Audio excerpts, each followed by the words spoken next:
Cancer Healer Center, a new beginning. Pahalgam हल्ल्यानंतर सर्व पक्षीयांची बैठक. अमित शहा, जेपी नड्डा, किरण रिजिजू, सुप्रिया सुळेंसह श्रीकांत शिंदे, प्रफुल्ल पटेल उपस्थित. तर सध्याची परिस्थिती पाहता भारत काहीतरी मोठं करणार असल्याचा रशियन माध्यमांचा दावा. केंद्रीय गृहमंत्री अमित शहा राष्ट्रपतींच्या भेटीला. सर्वपक्षीय बैठकीआधी शहा आणि राष्ट्रपतींची भेट. पहलगाम हल्ल्याच्या पार्श्वभूमीवर भेटीला महत्त्व. भारताकडून 65 वर्ष जुना सिंधू पाणी करार स्थगित. पाणी थांबवणं म्हणजे युद्धासारखी कारवाई असल्याचं पाकिस्तानचं मत. भारताकडून अटारी बॉर्डर तर पाकिस्तानकडून वाघा बॉर्डर बंद. भारतीय नौदलाकडून अरबी समुद्रात INS सुरत युद्धनौकेवरून क्षेपणास्त्राची चाचणी. पहलगाममधील हल्ल्यानंतर भारताचा पाकिस्तानला थेट इशारा.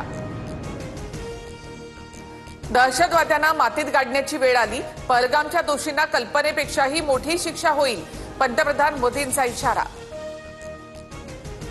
भारतानं 20हून अधिक देशांना पहलगाम हल्ल्याची माहिती दिली.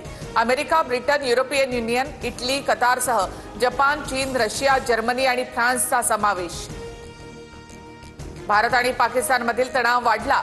हवाई हद्दीसह पाकिस्तानकडून भारतासोबतचे सर्व व्यापार बंद. भारतीयांनी 48 तासात पाकिस्तान सोडण्याच्याही सूचना.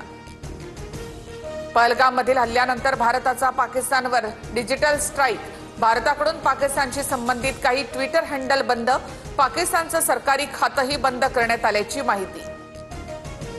पहलगाम हल्ल्यामागे पाकिस्तानचा हात. केंद्र सरकार आक्रमक. कोणत्याही पाकिस्तानी व्यक्तीस भारत वा हद्दीमध्ये प्रवेशास बंदी. पाकिस्तानी नागरिकांचा व्हिसा 27 एप्रिलपर्यंत वैध. मेडिकल व्हिसाही 29 एप्रिलपर्यंतच मान्य असेल. पहलगाममध्ये हल्ला करणाऱ्या दहशतवाद्यांचे फोटो समोर. 2 पाकिस्तानी तर 2 स्थानिक दहशतवादी असल्याची माहिती. तर पहलगाममधील हल्ल्याशी आमचा संबंध नाही. पाकिस्ताननं दहशतवादी कारवाईचा आरोप फेटाळला. जम्मू काश्मीरमधील दहशतवादी हल्ल्याची थरकाप उडवणारी दृश्य. दहशतवादी पर्यटकांवर गोळीबार करतानाचा लाईव्ह व्हिडिओ समोर.